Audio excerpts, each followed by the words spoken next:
God is good. Elohim est bon. Elohim est bon. Il est bon. Il est bon. Il est bon. Il est bon. Il est bon. Il est bon. Elohim. Il est bon.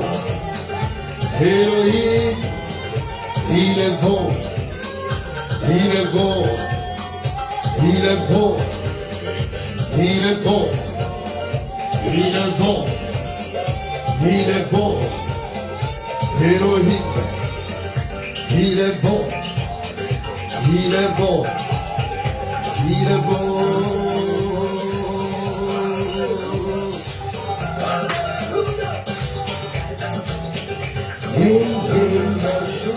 God is good. Il est bon. Il est bon. Hey, God breathe. Il est bon. Il est bon. Give the Lord. Il est bon. Il est bon. Il est bon. Il est bon. Il est bon. Hey, God breathe. Shine ici. Il est bon, le Seigneur. Amen. Amen. Amen. Amen. Avec une plus grande confiance. Amen.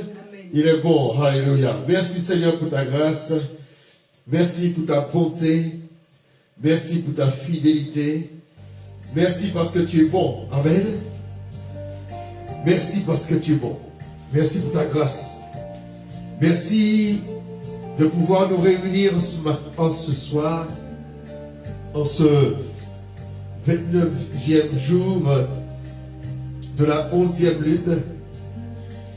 Nous sommes à l'aube du dernier mois, avant d'entrer dans le mois de Pâques, le mois de Pessa, le mois d'Aviv, le mois du printemps, le premier mois de l'année devant l'Éternel, le premier mois de l'année pour les arbres, pour les forêts, le premier mois de l'année pour toute la créature, pour toute la création, le premier mois de l'année pour les étoiles, le premier mois de l'année pour la lune, le premier mois de l'année pour le soleil, le premier mois de l'année pour le trône de l'Éternel, le premier mois de l'année pour le peuple d'Israël, le premier mois de l'année, alléluia, pour tous ceux qui respirent, le premier mois de l'année, alléluia. Merci, parce que Seigneur, tu as fait la nature si bien. À chaque fois que nous passons ce premier mois de l'année, chaque arbre, tu ajoutes un nœud afin qu'on connaisse l'orage. Alléluia. Alléluia. Tu ne le fais pas au mois de janvier, mais tu le fais toujours au printemps. Alléluia. Alléluia. Lorsque nous prenons de l'âge, on ne dit pas qu'on a 2 hivers, mais on dit qu'on a 10 printemps, 20 printemps. Parce que c'est pas qu'instituer des choses comme ça. Même si les hommes ont changé les choses, mais toi tu ne changes pas. Amen. Amen. Tu ne changes pas de langage. Tu ne changes pas ton calendrier. Tu ne changes pas ta pensée. Tu ne changes pas tes rendez-vous. Tu ne changes pas tes shabbats. Tu ne changes pas, Seigneur. Tu ne changes pas tes mitzvot. Tu ne changes rien du tout. Alléluia. Tu ne changes pas ton alliance. Tu ne changes pas ta bonté. Et merci pour ta grâce. Merci pour ta bonté. Merci pour ta fidélité. Alléluia. Hamashia, le Yon Yehuda, le roi des rois, Yeshua Hamashia, le lion de Juda, le roi des rois. Yeshua, Amashia, le lion de Juda, le roi des rois. Yeshua, Amashia, le lion de Juda, le roi des rois. Dis-le-leur, Yeshua, Yeshua, roi des rois. Yeshua, Yeshua, Amashia, le lion de Juda, le roi des rois. Jesus to the name of the Lord, may be to the sheet of the Lord and break and Zion. Tu règnes d'éternité en éternité. Cela fait 1992 ans qu'il a été couronné roi des rois. Il a cru, c'était pour t'humilier en tant que roi des Juifs. Parce que tu disais que tu étais le roi. Parce qu'on disait que toi tu étais le roi des Juifs. Mais il ne savait pas qu'il était en train de couronner le roi des rois. Alléluia. Il est en train de couronner le roi des rois. Le roi des rois. Le roi des rois. Le roi des rois. Yeshua. Amashia. Le lion de Juda. Le roi des rois. Yeshua, Amashia, le lion de Juda, le roi des rois. Il est Lord Zion, Amashia, le lion de Juda, le roi des rois. Amen. Yeshua.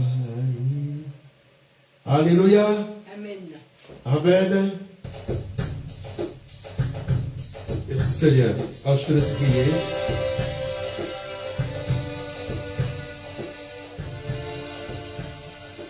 Merci Éternel, merci pour le moment que tu nous permets d'être là.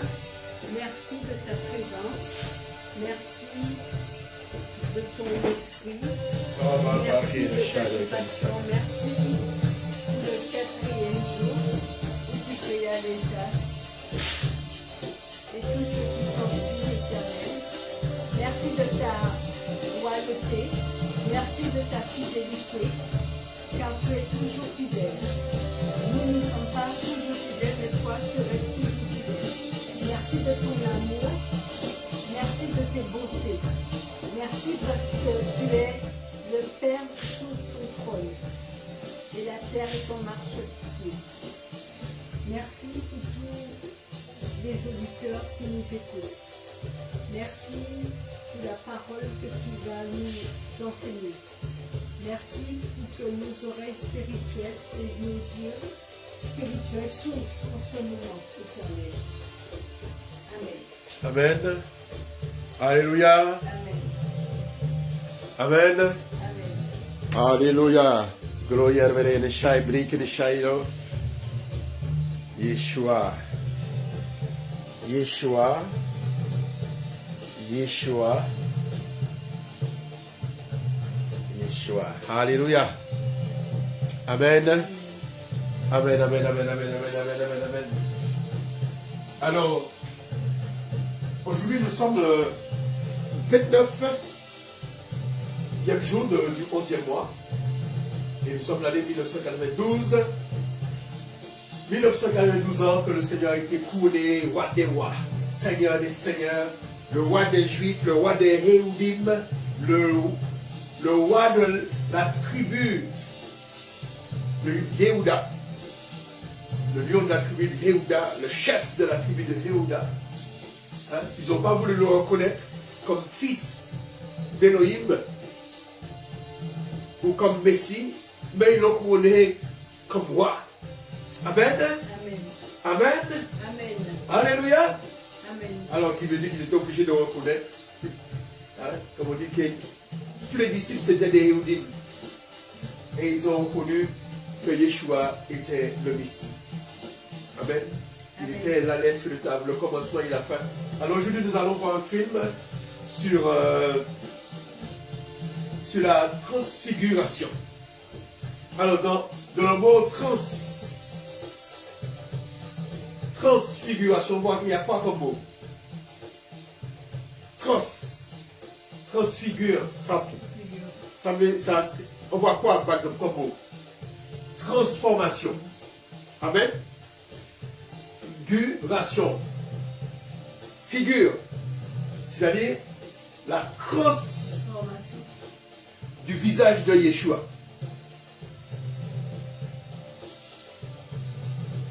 Vous vous rappelez lorsque Moïse il est sorti de la montagne, après que le peuple ait péché le veau d'or, qu'il est entré dans la tente, son visage était Amen. Et aujourd'hui nous allons voir la transfiguration de Yeshua, mais Moïse sera là aussi. Alléluia. Et Moshe et Eliyahu. Eliyahu c'est qui? Eliyahu c'est qui? Eli. Alors Eli, El, Elohim, le Vav, Elohim, Yahou. Qui veut dire que Elohim est je suis.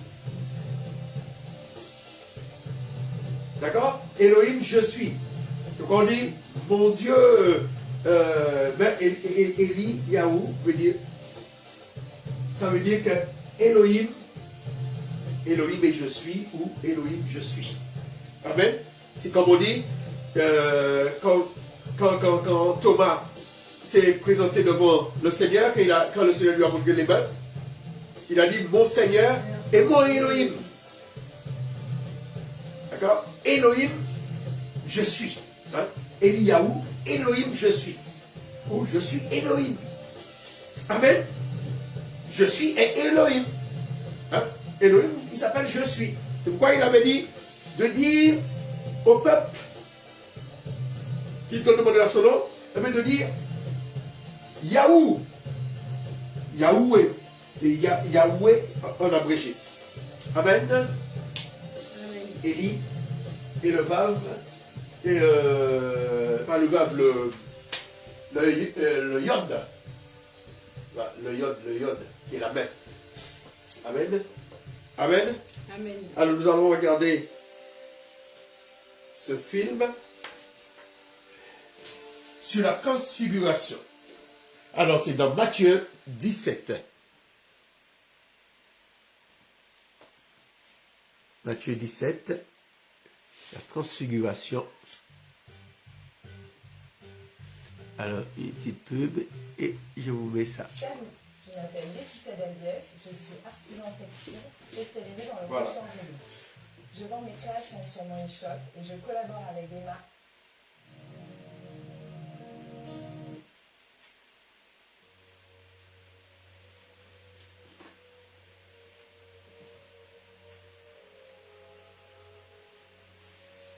Je vous le dis, c'est la vérité.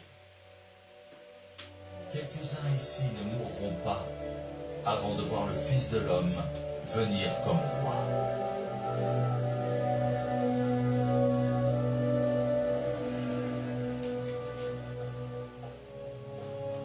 Six jours après, Jésus emmène avec lui Pierre, Jacques et Jean, le frère de Jacques. Il les conduit sur une haute montagne, loin des gens. Sous leurs yeux, Jésus change d'aspect.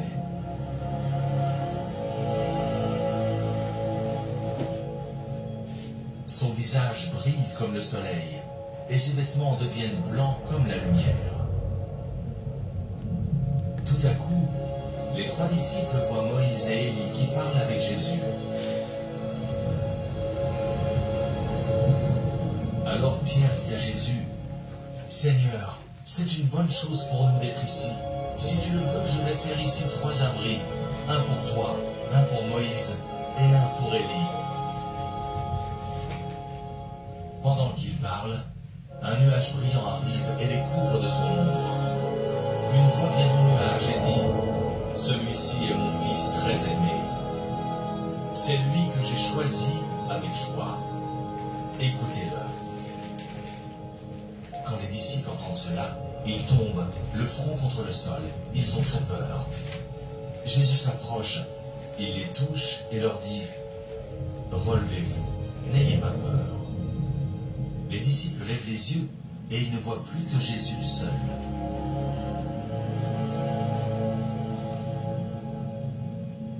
Pendant qu'ils descendent de la montagne, Jésus leur donne cet ordre. Ne dites à personne ce que vous avez vu, jusqu'à ce que le Fils de l'homme se réveille de la mort. Alors les disciples demandent à Jésus, les maîtres de la loi disent, Élie doit venir d'abord, pourquoi donc? Jésus leur répond, oui, Élie doit venir pour tout remettre en ordre. Mais je vous le dis, Élie est déjà venu. Les gens ne l'ont pas reconnu et lui ont fait tout ce qu'ils ont voulu. De la même façon, ils feront souffrir le Fils de l'homme.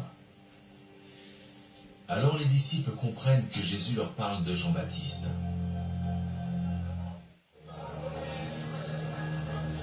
Jésus et ses disciples arrivent près de la foule. Un homme s'approche de Jésus et ils se mettent à genoux devant lui. Il dit, « Seigneur, aie pitié de mon fils. Il a un esprit qui le secoue et il souffre beaucoup. Souvent il tombe dans le feu ou dans l'eau. Je l'ai amené à tes disciples, mais ils n'ont pas pu le guérir. » Jésus répond, « Vous les gens d'aujourd'hui, vous n'avez pas la foi, vous faites le mal. Je vais rester avec vous combien de temps encore? Je vais vous supporter combien de temps encore? Amenez-moi l'enfant ici. »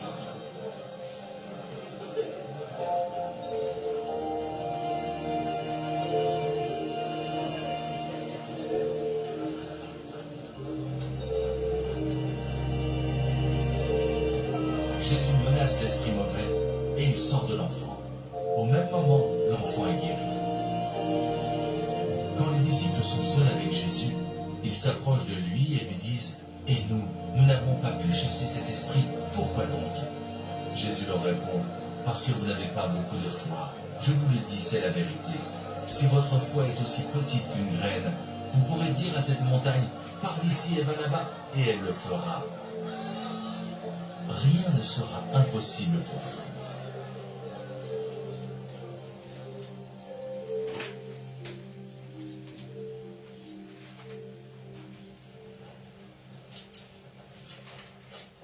Les disciples sont réunis en Galilée.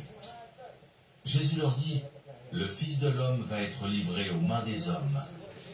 Ils vont le faire mourir. Et le troisième jour, il se réveillera de la mort. » Les disciples sont tout tristes à cause de cela.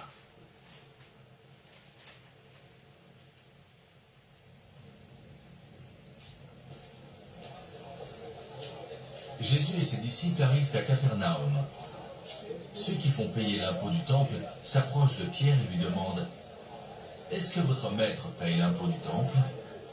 Pierre répond « Oui. »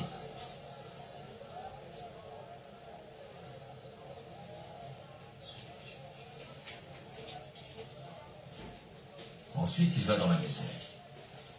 Aussitôt, Jésus prend la parole et il dit à Pierre, « Simon, qu'est-ce que tu en penses? Qui doit payer les impôts et les taxes au roi de ce monde? Est-ce que ce sont les gens du pays ou les étrangers ?» Pierre répond, « Les étrangers. » Jésus lui dit, « Donc les gens du pays ne sont pas obligés de payer. Mais ceux qui font payer l'impôt du temple ne comprendront pas cela. C'est pourquoi, va pêcher dans le lac. Prends le premier poisson qui viendra, ouvre-lui la bouche. Tu trouveras une pièce d'argent. Prends-la et donne-la pour payer mon impôt et le tien. » Alléluia. Amen. À ce moment-là, les disciples... Amen. Amen. Si vous êtes propriétaire d'une maison chauffée au gaz ou au fioul, Alléluia. Amen.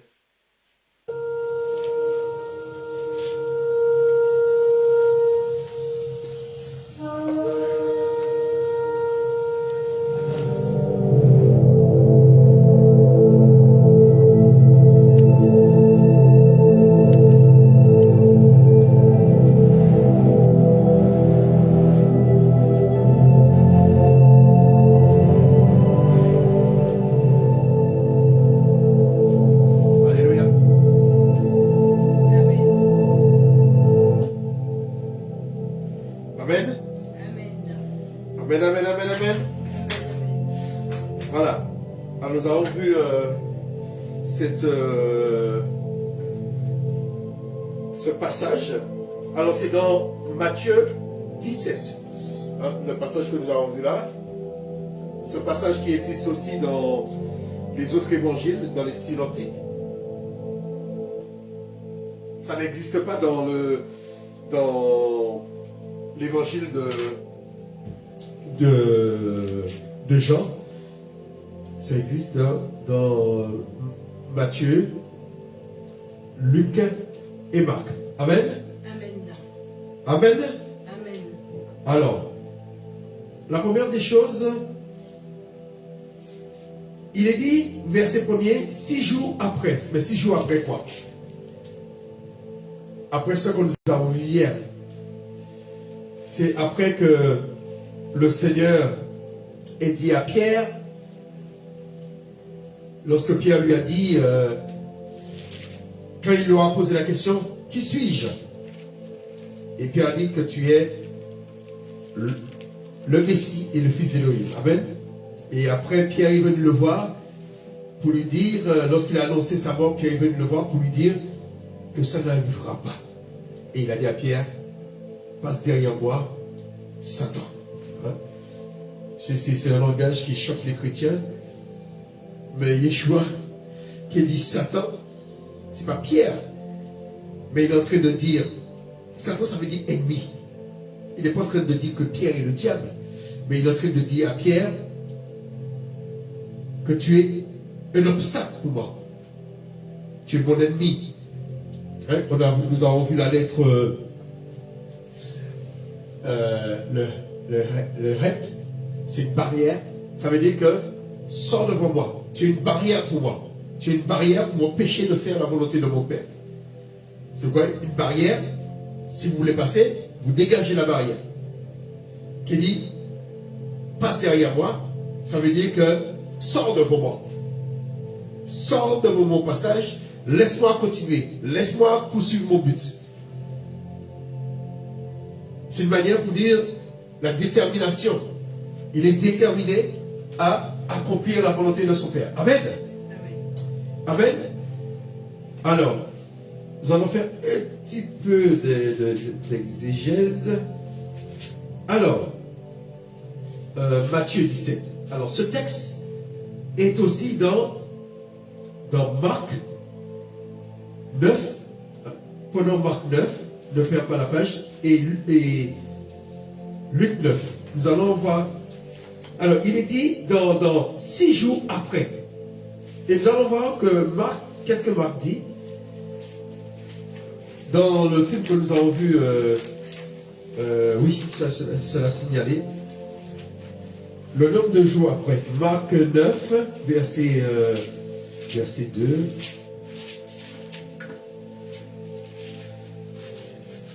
6 jours plus tard. Marc dit 6 jours plus tard. Amen. Pareil que Matthieu.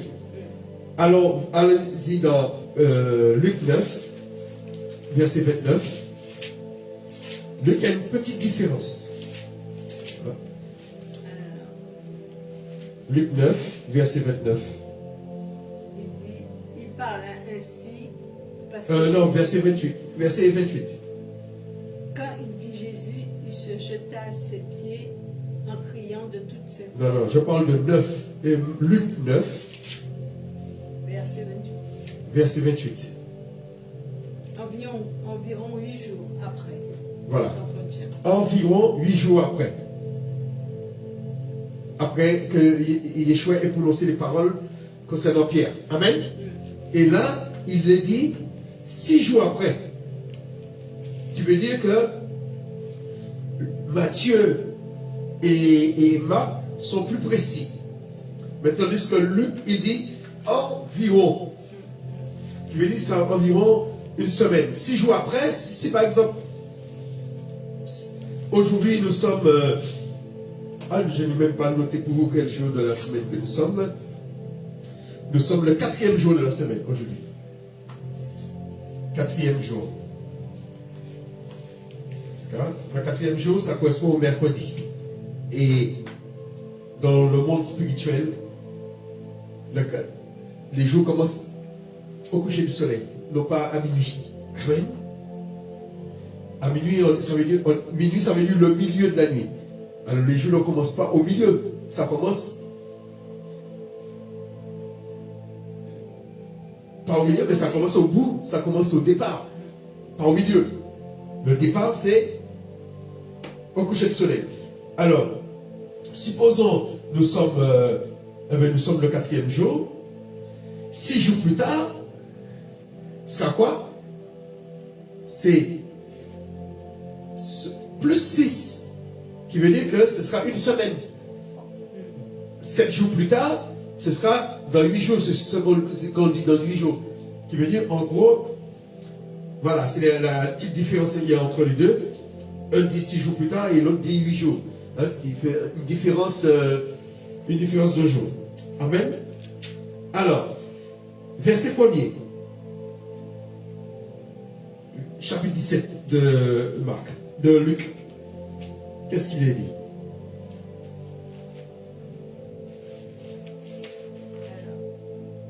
Jésus dit, Luc ou Matthieu 17. 6 jours plus tard, Jésus prit avec lui Pierre, Jacques et Jean son frère, et les emmena sur une haute montagne à l'écart. Il fut transfiguré devant eux, son visage se mit à resplendir comme le soleil.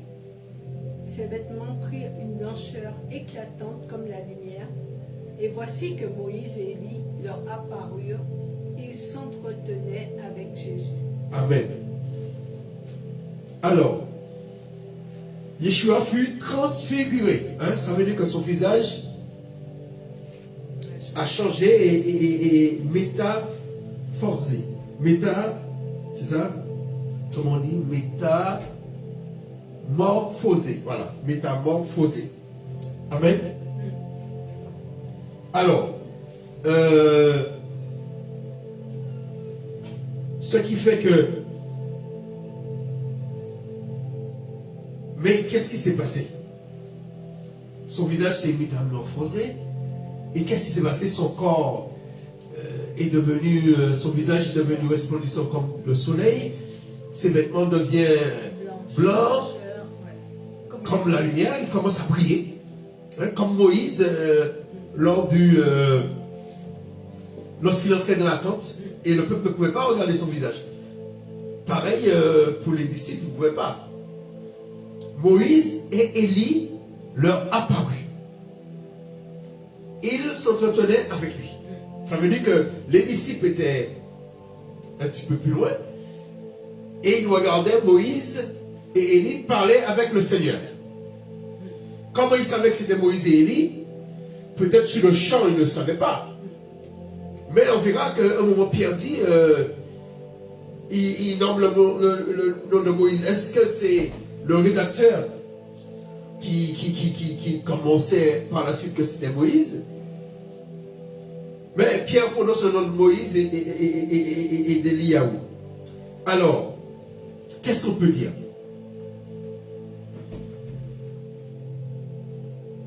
Moïse, Élie, avant de parler de Moïse, Élie,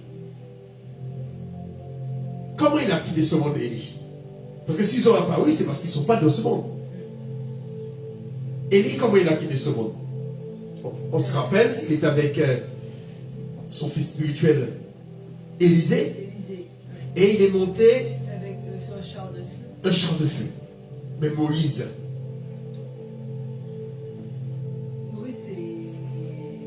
comment il a quitté ce monde? Je sais que j'ai dit que... alors, Moïse, on va voir comment Moïse a quitté ce monde. Prenons Deutéronome 40, le dernier chapitre de Deutéronome, le chapitre 34.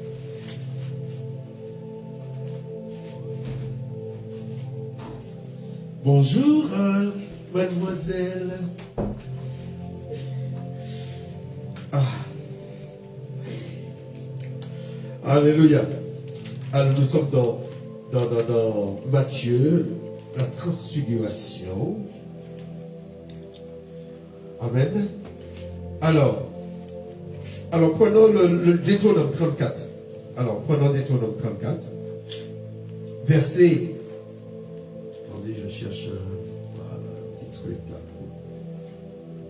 perdre ma page. Alors, le verset 4 à 6. Deutéronome 34, 4 à 6. Tu peux le lire?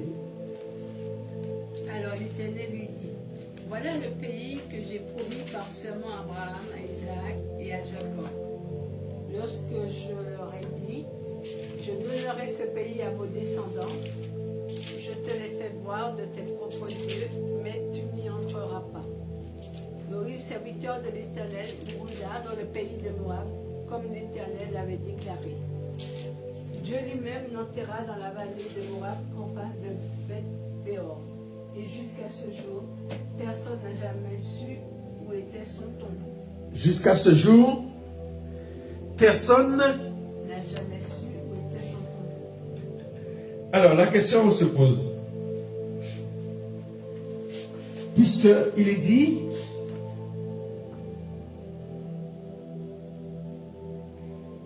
on peut lire au verset 7, il est dit, Moïse était âgé de 120 ans lorsqu'il mourut. Sa vue n'était pas éteinte et sa vigueur n'avait pas disparu. Mais on dit que, verset 6, l'Éternel l'ensevelit. Alors, je ne sais pas, j'ai une petite note là pour voir est-ce qu'ils ont mis.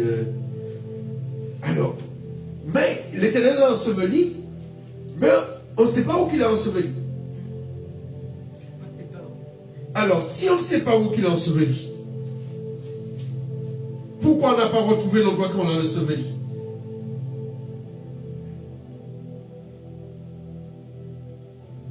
Parce que celui qui écrit ce texte, quand Moïse a disparu, pour lui, Moïse est enseveli. Mais c'est juste qu'on ne sait pas où il est enseveli. Mais est-ce que, si on ne sait pas où on l'a enseveli, comment on peut être sûr qu'on l'a enseveli?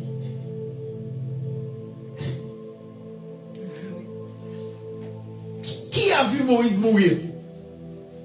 On l'a vu monter sur la montagne. L'Éternel lui dit, c'est là le pays, il a monté le pays que je donnerai à ta descendance. Verset 5, Moïse, serviteur de l'Éternel, mourut là. C'est d'ailleurs le rédacteur, parce que c'est pas Moïse qui a écrit ce texte. Il a laissé des textes, mais et puis on a repris certains textes qu'il a repris, mais ces textes-là, c'est pas lui. Il ne peut pas commenter sa mort.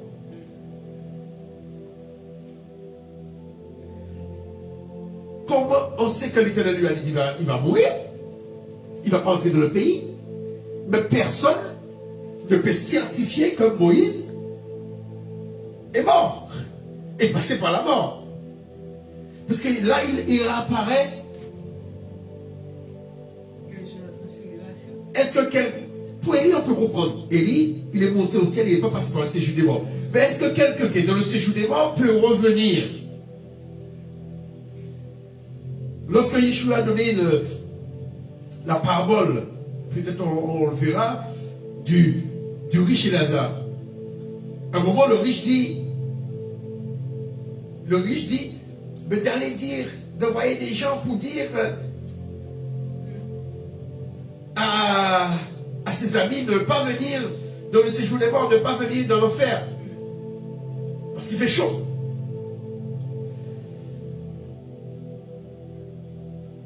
Il dit, mais s'il y a quelqu'un qui revient de la mort, les gens vont quoi? Et lui, c'est pas possible. Moïse, est-ce qu'il a connu le séjour des morts? Ou est-ce qu'il a eu la même destinée qu'Élie? Et c'est pour cela qu'il pouvait se retrouver là. Est-ce que réellement il est passé par la mort? Ou peut-être il est mort, mais il n'a pas été enterré. Son corps n'a pas été enterré. Amen. Puisque là, on n'a pas retrouvé son corps. On a pensé que l'Éternel lui-même l'a enterré. Puisque s'il était mort et puis l'Éternel ne l'avait pas enterré, on aurait retrouvé son corps. On aurait senti l'odeur. Mais là, aucune trace de fouille. Hein? Comme cette femme qu'on recherche là. Mais elle n'a pas connu toutes les femmes que leur mari a peut-être tuées, puis soit il les a enterrées, soit il les a envoyées dans la mer, soit... On ne retrouve pas. Pas d'indice. Mais là, personne n'a vu Moïse mourir. Personne n'a vu Moïse aussi être enterré. Personne ne l'a vu aussi monter au ciel. Comme Élie, il y avait des témoins. Il y avait Élisée. Mais pour la mort de Moïse, pour la disparition de Moïse, on ne sait rien. On sait qu'il est monté. Ça, c'est entre lui et le Seigneur. Mais, il y a une petite révélation. Pendant la fin du Nouveau Testament, juste avant l'Apocalypse, le livre de Jude. Jude, c'est juste avant l'Apocalypse. Jude, c'est le frère de Jacques. C'est le fils de Joseph. Joseph, le père de Yeshua. Hein, le beau-père ou le père adoptif de Yeshua. Et il est en train de parler un peu du passé, du temps d'Enoch, du temps du déluge. Et puis il parle de Moïse. Il fait une petite anecdote et il parle de Moïse. Au verset 9 de Jude, le verset 9. Il dit, bon, pour bien comprendre le contexte, mais c'est le verset 9 qui nous intéresse. Puisqu'il parlait de Sodome et Gomorrhe, qui a été jugé. Et au verset 8, il dit, malgré cela, ces hommes aussi, dans leur rêverie, souillent la chair, méprisant l'autorité du Seigneur, injurant la gloire. Et le verset qui nous intéresse, c'est puisqu'il nous dit quelque chose qui n'est pas dans la Torah. Jude. Or, lorsqu'il contestait avec le diable, qui contestait avec le diable et discutait au sujet du corps, mais qui discutait au sujet du corps. On peut penser que Moïse a connu la mort, mais son corps a été discuté. Mais discuté avec qui? L'archange Michel. On suppose bien, c'est pas l'Éternel lui-même qui allait venir enterrer Moïse, mais il a envoyé un ange. Les anges sont là, ce sont ses serviteurs.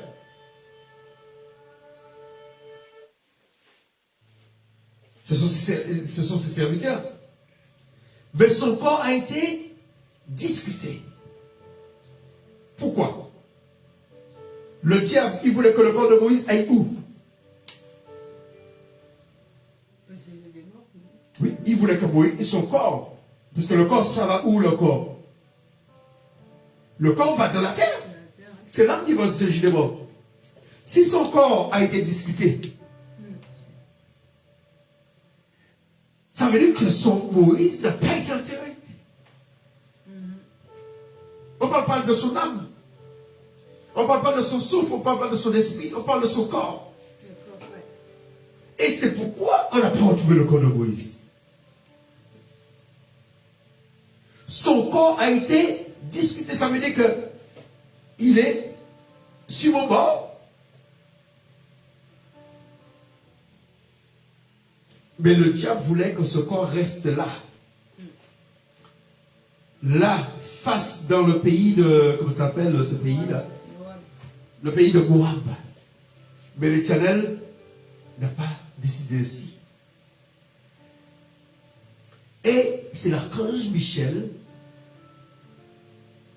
Il dit, n'osa pas porter contre lui un jugement injurieux, mais il dit que le Seigneur te réprime. C'est pourquoi on retrouve Moïse dans les évangiles. Parce que Moïse, Matthieu 17, parce que Moïse,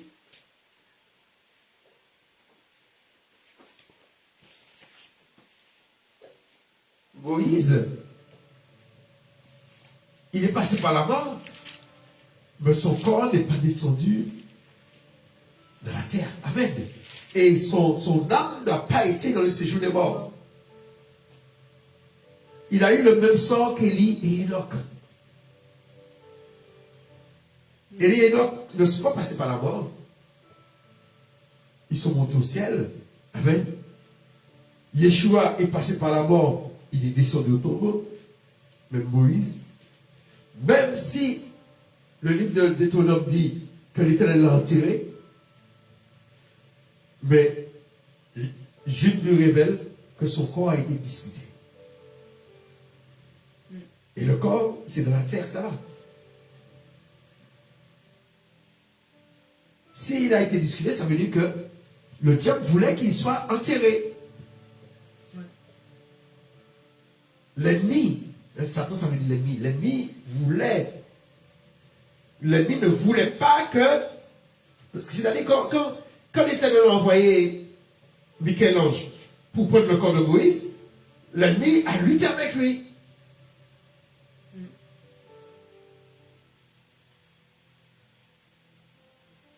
A voulu prendre le corps de Moïse pour l'emmener auprès de l'Éternel.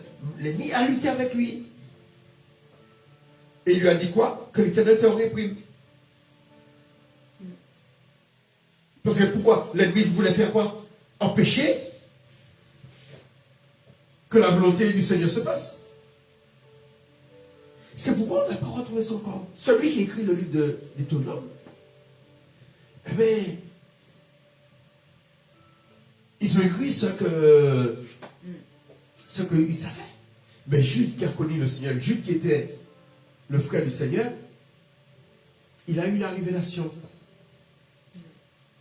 Le Seigneur, il y a plein de choses que le Seigneur leur a dit, et puis qui n'a pas été écrit dans les évangiles, qui n'est pas dans les évangiles. Et ça, c'est une lumière c'est une lumière c'est une lumière supplémentaire. Amen. Que Moïse, mais son corps a été discuté. Amen. Et c'est pourquoi il pouvait apparaître. Alors, souvent, on entend que les catholiques qui parlent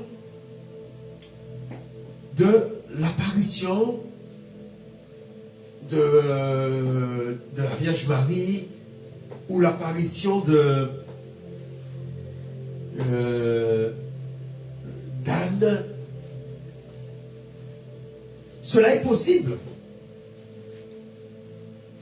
si elles ne sont pas passées par la mort, si elles ne sont pas passées par le séjour des morts, si elles ne sont pas passées, si leur corps n'est pas resté en terre. Le Nouveau Testament ne nous parle pas de la mort de Marie. Alors, aucun protestant ne peut dire avec assurance, avec preuve, qu'elle ne peut pas apparaître comme Moïse et Élie. Nul d'entre nous ne pouvons dire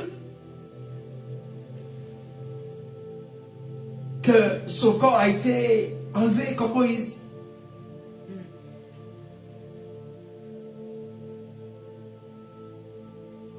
Lorsqu'on dit que certaines personnes, il n'y a rien d'étonnant. C'est juste, tout n'est pas écrit. Tout n'est pas écrit. Mais nous ne savons pas, est-ce que l'Éternel a fait grâce à sa servante et qu'elle a connu le même sort que Moïse? Il y a un livre apocryphe qui en parle. Et qui parle de la mort de Marie. Et qui dit qu'elle a été enterrée. Mais après, son corps a disparu. Alors le Seigneur ne va pas regarder nos convictions religieuses. S'il a envie de faire apparaître à l'autre, s'il a envie de faire apparaître ailleurs, il ne regarde pas ce que nous, les protestants, nous pensons. Le Seigneur, il fait ce qu'il veut. Quelles soient nos convictions. Alors ne le jugeons pas. Si quelqu'un dit qu'il a vu la Vierge apparaître tel endroit, qui es-tu pour dire que c'est faux? Pareil, Pierre, Jean et Jacques, ils ont bien vu Moïse apparaître. Comment nous pouvons juger des bergers qui ont vu, je ne sais pas, qui ont vu...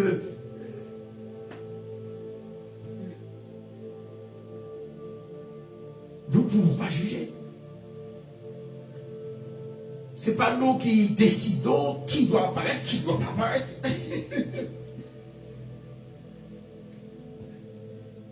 Mais il y a des livres, le livre de l'évangile de Marie, qui parle qu'elle a été enlevée. Et lisez ce livre, je peux vous dire qu'il y a beaucoup d'émotions. Le jour de sa mort, la façon que les choses se sont passées, le jour de sa mort, la même chose qui s'est passée là, Moïse, c'est-à-dire qu'il y avait déjà des apôtres qui étaient déjà morts. Et dans ce livre, c'est pourquoi ça crée des doutes. Il est dit que les 12 apôtres, même ceux qui étaient déjà morts, puisqu'il y avait Jean qui était avec elle, eh bien, ils sont venus autour d'elle. Même ceux qui étaient à l'étranger, Pierre qui était à l'étranger, qui était à Rome, l'Éternel, ils n'avaient pas d'avion. C'est pourquoi on peut penser que, mais non, l'Éternel ne peut pas faire ça. Les sorciers le font. Comment les sorciers ont plus de puissance que l'Éternel? Les sorciers arrivent à se réunir d'un pays à un autre. Ce pouvoir-là, ils ont pris ça où?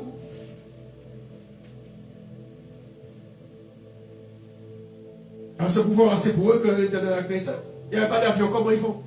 Philippe est sorti de nos doigts et l'Éternel l'a transporté ailleurs. Amen. Même aujourd'hui, vous allez voir des hommes de Dieu qui ont des paroles de connaissance. Et ils nous disent, là, je rentre chez Abidjan, je rentre dans la maison de la personne, on ne va pas comprendre ça. L'Éternel fait ce qu'il veut, il est tout puissant. Un autre qui n'a jamais mis les pieds, il va te dire que oui, je vois. Là, il y a une porte, la porte elle est là, il y a une telle manière, il n'est jamais entré chez toi. Mais le Seigneur lui montre la vision. Il n'a pas besoin de se déplacer. De même que nous n'avons pas besoin de nous déplacer pour aller à Jérusalem, pour rencontrer le Seigneur. Mais des fois, nous n'avons pas besoin de nous déplacer pour aller dans tel pays, pour aller... en parlant de Poutine. Mais avec des dons spirituels comme ça, tu peux te déplacer. Poutine, il s'est mis dans un bunker. Mais spirituellement, tu peux te déplacer et aller lui parler pendant que toi tu es en France. Même si c'est un bunker, même si c'est fermé à double tour. La puissance de l'Éternel. Alors, ne disons pas, ah c'est Satan, c'est Satan. Même si le frère peut avoir des faiblesses, il peut avoir des problèmes, il peut avoir... mais ce n'est pas parce qu'il a des faiblesses que les dons qu'il manifeste là, ça ne vient pas du Seigneur. Amen. Amen. Amen. Amen. Alors, continuons la lecture. Pierre, il dit, mettons, verset 3. Pierre prit la parole et dit à Yeshua, Seigneur, il est bon que nous soyons ici. Si tu le veux, je dresserai ici 3 tentes. Une pour toi, une pour Moshe, une pour Eliaou. Alors, on peut se poser la question, comment il a su que c'était eux? Soit il les a entendus parler, puisqu'il était en train de parler avec Yeshua. Et c'est là qu'ils ont su que c'est qui. Parce que c'est pas Yeshua qui a dit, bon, c'est Élie. C'est souvent au travers de la conversation qu'il a eu. Parce qu'il n'a jamais vu la photo d'Élie, il n'a jamais vu la photo de Moïse. Et ça pouvait être énorme. Mais comme il a su, c'était Élie et c'était Enoch. Et c'était Moïse. Souvent, c'est par rapport à la conversation qu'ils ont eue. Alors, verset 5, qu'est-ce qu'il est dit? Pendant qu'il parlait ainsi, une nuée lumineuse les enveloppa, et une voix en sortit qui disait, celui-ci est mon fils bien-aimé, celui qui fait toute ma joie, écoutez-le. Amen. Celui-ci est mon fils bien-aimé. Là, je crois que c'est la deuxième fois que l'Éternel parle audiblement, comme, ça vous rappelle quel jour? Comme le jour du baptême. Et comme quel jour encore l'Éternel a parlé comme ça? Audiblement. Comme ça, on entend une voix dans l'atmosphère. Jeanne, quand est-ce? Dans l'Ancien Testament. Au peuple d'Israël. Vas-y. Oui, mais à quel moment? C'était quel jour? Le jour, qu'est-ce qu'il aura dit ce jour-là?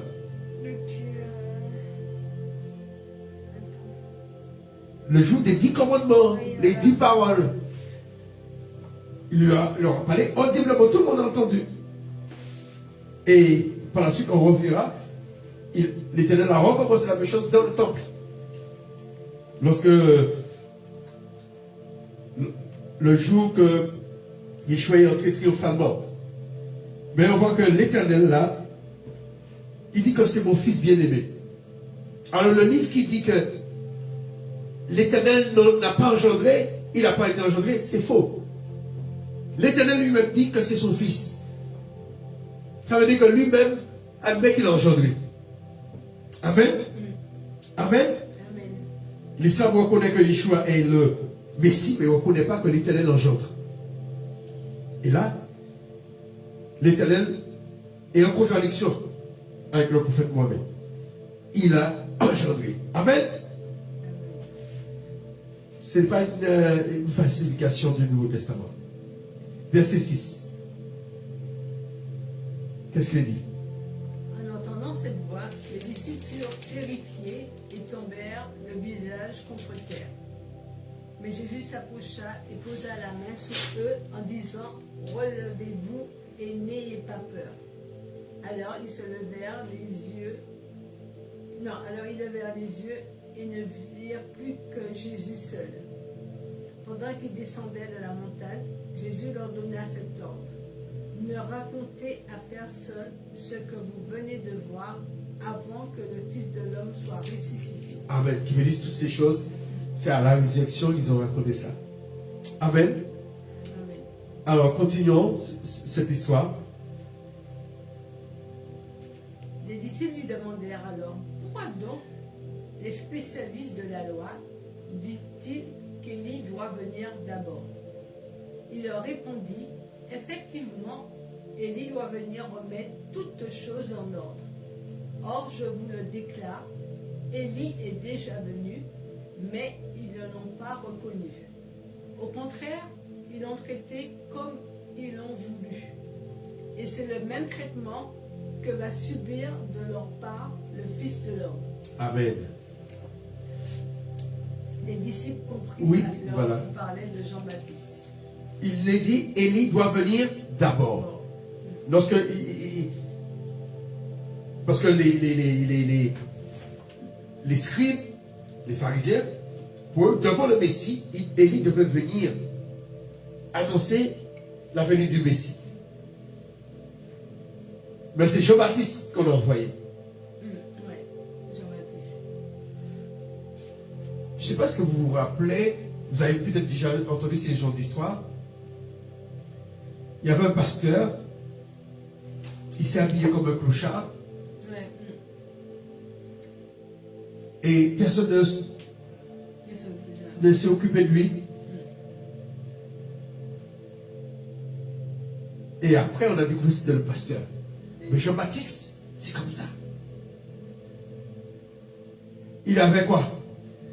Des habits Des de chameaux. poil de chameau, Une ceinture en cuir. une ceinture en cuir. Il mangeait quoi? Des sauterelles et du miel. C'est une nourriture pure, les sauterelles. Sauterelles. Hein? Il ne mangeait pas de porc, il mangeait des sauterelles. Tu imagines comme ça, quand tu manges des sauterelles avec du miel? J'imagine quand tu casses la tête comme ça, paf, ça fait. Et la sauce de la sauterelle, là, la sauce blanche. Hein? C'est pas de la mayonnaise, Jeannot. Hein? Il mettait pas de sel, c'est du miel, sucré comme ça. Eh bien, ce Jean-Baptiste-là, qui était dans le désert, avec les vipères, les scorpions, c'était Élie. Élie qui est venu. Mais Jean-Baptiste lui-même ne savait même pas qu'il était Élie. De même que Yeshua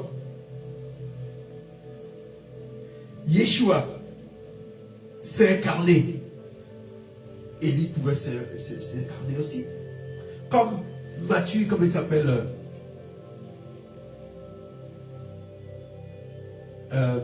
Melchisedec. Melchisedec, on ne connaît pas ni son père ni sa mère.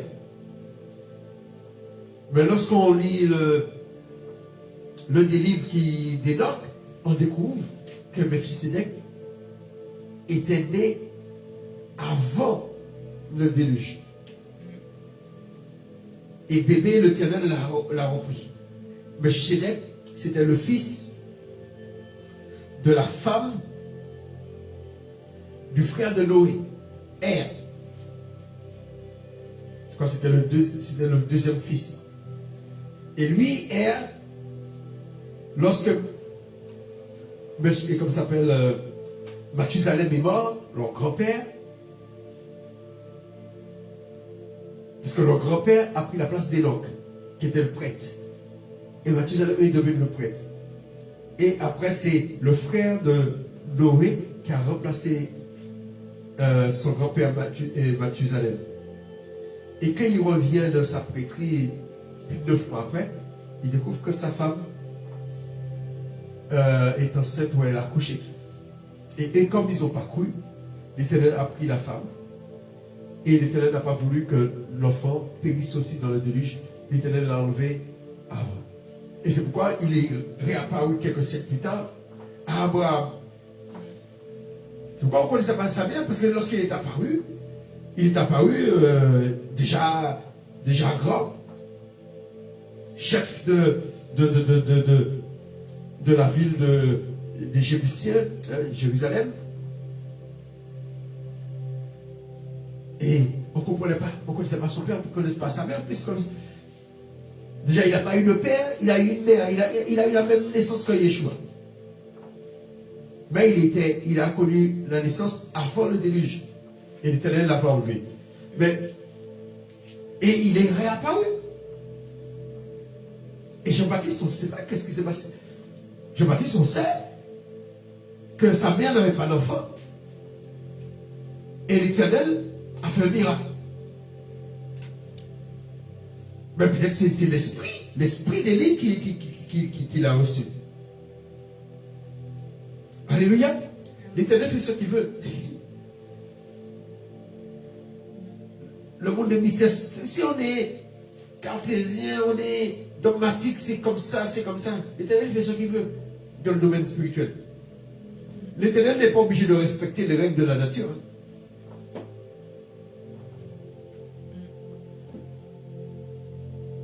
Alors on ne peut pas être sûr, c'est ça, c'est ça, c'est ça. Amen. C'est pourquoi Jean-Baptiste qui dit, non, il n'est pas Élie. Parce que peut-être lui-même ne savait pas.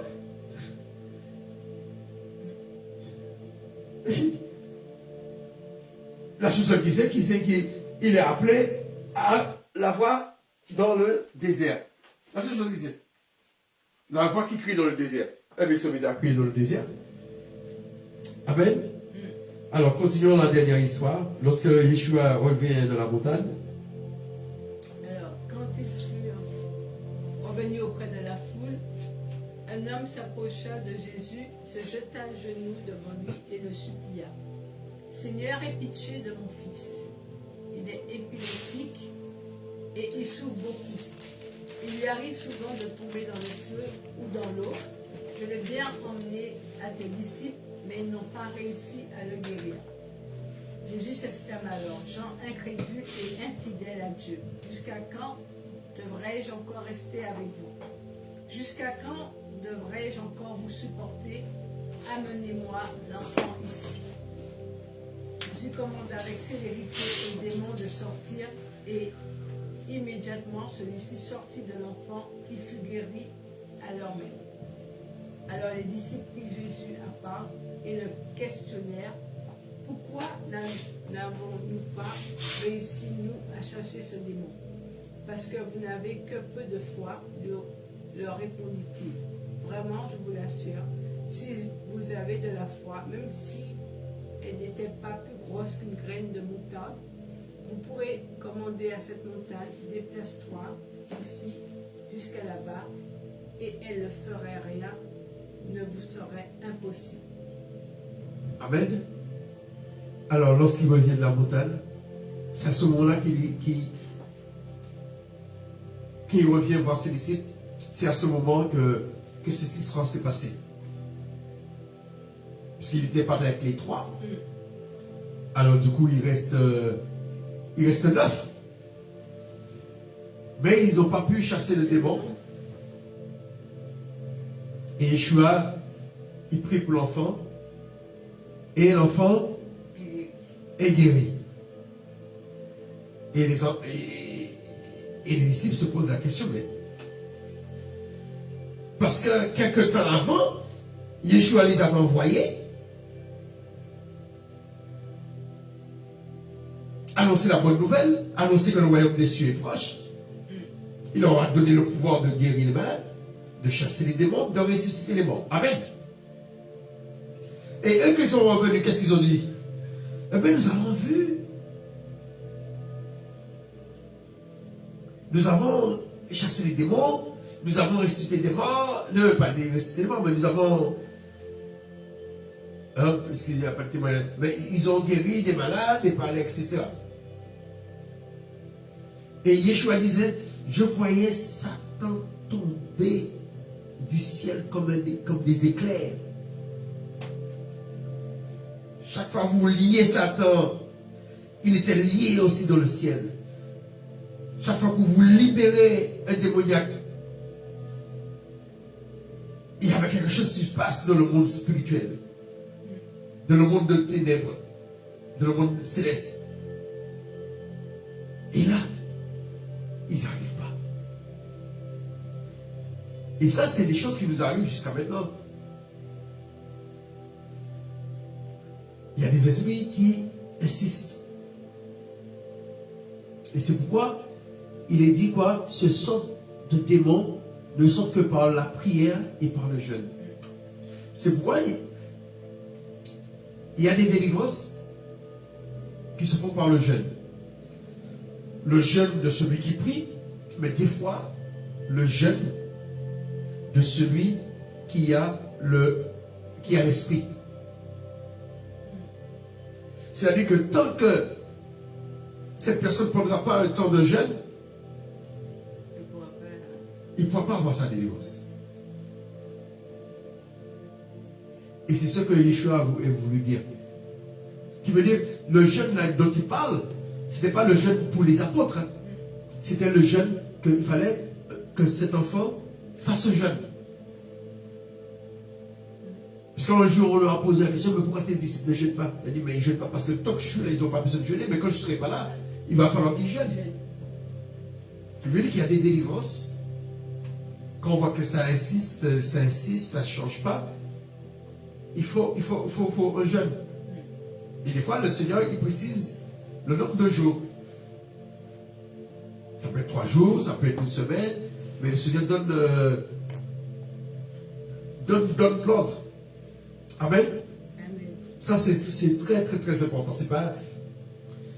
Des fois, c'est une question de foi aussi.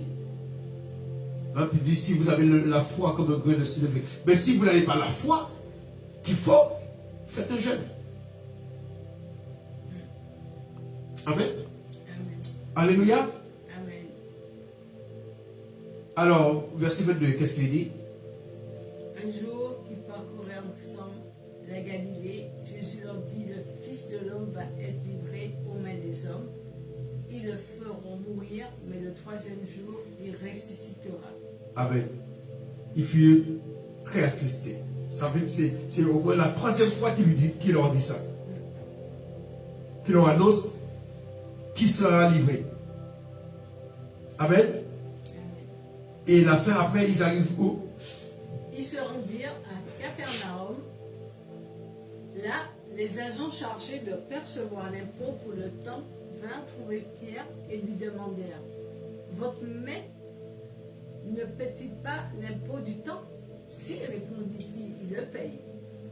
Quand Pierre fut entré dans la maison, Jésus prenant les devants lui demanda, qu'en penses-tu, Simon? Qui est ce qui paye les taxes et les impôts au roi de la terre, les fils ou les étrangers? Les étrangers, répondit Pierre. Donc reprit Jésus, les fils n'ont rien à payer. Toutefois, ne semons pas le trouble chez ces gens. Descends donc jusqu'au lac, lance ta ligne à l'eau, attrape le premier poisson qui mordra et ouvre-lui la bouche. Tu y trouveras une pièce d'argent, prends-la et donne-la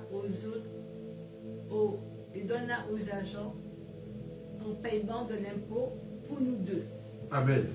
Alors ça, c'est très intéressant. La question que Yeshua pose à Pierre. Déjà, ils sont à Capernaum. Pierre est dans la même région. Amen. Pierre, Jacques, Jean, ils sont dans la même région. Amen. Et il pose à Pierre la question, mais qui doit payer? Simon, penses-tu les rois de la terre, de qui prennent-ils des taxes ou un tribut? De leurs fils ou des étrangers, c'est-à-dire de leurs habitants ou des étrangers? Pierre répond, des étrangers. Alors ce qui se passait, c'est un péage. Les habitants ne payaient pas, mais les étrangers qui venaient pour vendre, ils payaient. C'est comme si, comme vous allez au marché vendre, et puis il y a le policier qui passe. Voilà, c'est ça le péager. On dit le péager, mais le péage. Amen. Et Yeshua dit, mais pour qu'il n'y ait pas de problème, pour qu'il n'y ait pas de trouble,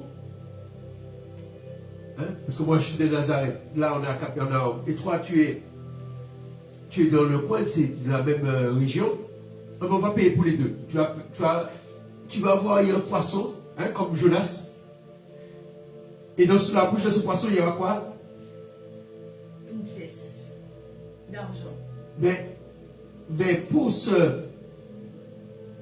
pour que nous ne les scandalisons pas, qui veut dire que toi tu n'as rien à payer, et tire, va à la mer, jette un hameçon, tu jettes l'hameçon, tu pêches à la ligne, et tire le premier poisson qui viendra.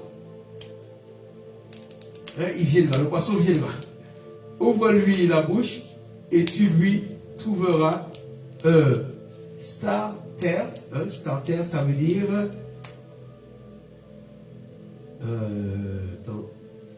un starter, monnaie valant 4 drachmes, environ 1 franc or. Alors, il est dit, voilà, prends-le et donne-le-leur pour toi et pour moi, pour payer notre taxe. Amen. Comme ça, il n'y a pas de problème avec le roi de Capernaum. Et à l'époque, c'était la Galilée, c'était Hérode qui s'en occupait. Amen. Amen. Alléluia. Amen. Amen. Applaudissons le Seigneur pour ces quelques mots, ces quelques paroles. Amen. Amen. Et je vous laisse prier pour remercier le Seigneur. Merci Père. Merci pour cet enseignement. Merci pour cet enseignement qui nous a fait du bien. Merci pour le temps passé avec toi. Merci pour tes bontés. Merci pour ta patience envers nous. Merci pour ta compassion. Merci parce que tu es bon. Merci parce que tu es le maître des temps et des circonstances. Tu es le roi des rois. Tu es l'Aleph, tu es le Taf, tu es le Yé, tu es l'Ehaïm. Merci pour tout ce que tu es. Merci parce que tu nous as créés. Merci pour tout ce que tu as mis à notre disposition, Seigneur. Merci parce que tu dis qu'il y a un temps pour tout, un temps pour chaque chose. Merci pour chaque chose, Seigneur. Bénis ceux qui sont dans le besoin, Seigneur. Pourvois à leurs besoins. Prends pitié de tous ceux qui sont malades, Seigneur. Prends pitié de nous. Seigneur, en ce moment, tu vois ce qui se passe au pays de l'Ukraine et de la Russie, Seigneur. Tu vois ces milliers de personnes en exode, Seigneur, comme ton peuple a été en exode. Alors, Seigneur, prends pitié de toutes ces personnes qui s'en vont, qui ne savent pas où aller. Mais toi, donne-leur la direction, Seigneur. Prends-les sous tes ailes. Prends pitié de ces personnes, Seigneur.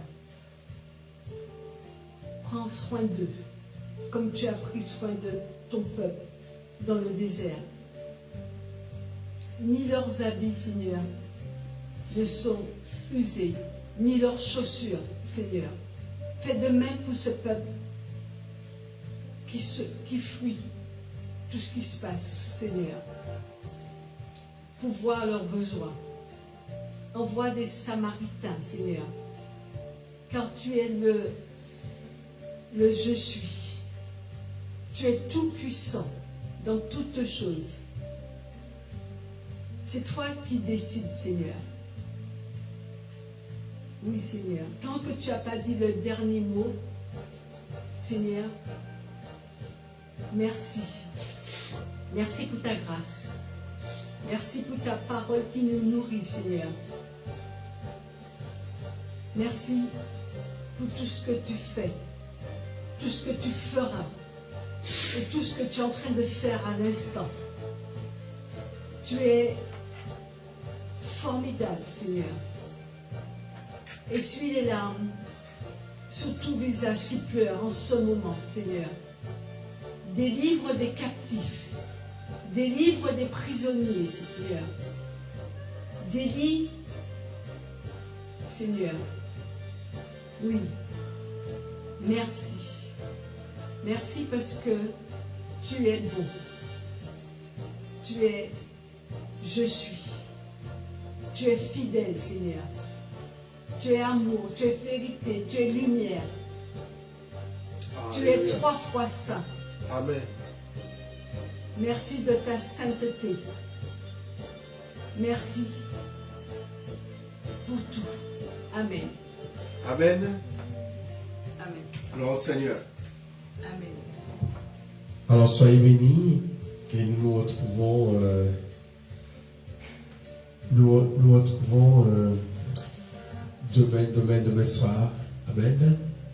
Alors, ce sera le dernier soir de la 11e lune, parce que un mois c'est 29 jours et l'autre mois 30 jours, de façon pour vous rattraper la demi-journée.